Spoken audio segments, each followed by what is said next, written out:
Hello and welcome back. It's Terry with Terry's Mailbox, and I'm real excited today to be presenting for Blank Page Muse. I've used a background stamp by Pam Bray. It's called Wild Berries, and I think I'm going to be using this one a whole lot in the future. So what I ended up doing was using Versamark and putting it on watercolor paper. And you can see here I'm really pressing it down because watercolor paper has a texture to it, and so sometimes you have to stamp it twice or make sure you're really pressing it down. And now I'm adding white heat embossing powder, and then I will heat emboss it. I actually ended up doing two of these because I have two versions using this particular background. So here is the embossed piece. And what I ended up doing was using Nouveau Shimmer powder. It's a cherry color, and just kind of sprayed it on the top or sprinkled it on the top and then sprayed it with water and just let it go. I love the depth of color that was achieved here and the variance of the colors. And so then I took that second piece of embossed cardstock, and I'm picking up the extra pieces there. And I'm going to use this particular one for this card today, and then the darker one I'm going to use for another card. So the one on the left is for the heart card. The one on top here is for a card in the future. So check out and watch my blog for it.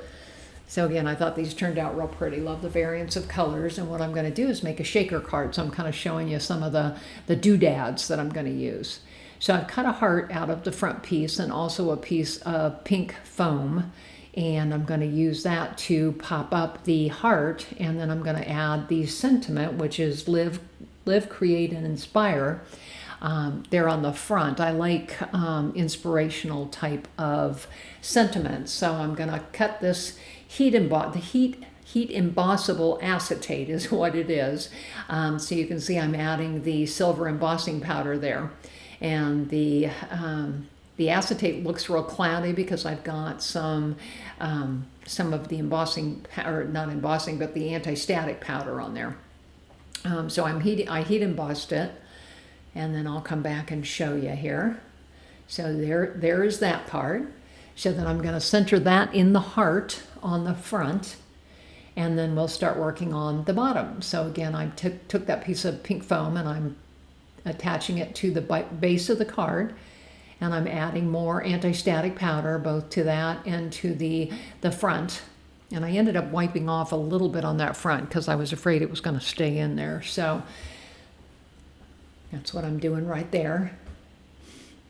So then I'm going to grab a clothespin to keep the back part closed. Otherwise I couldn't keep the sequins in. They'd be going everywhere. So again, kind of popping in and putting in all the little doodads there.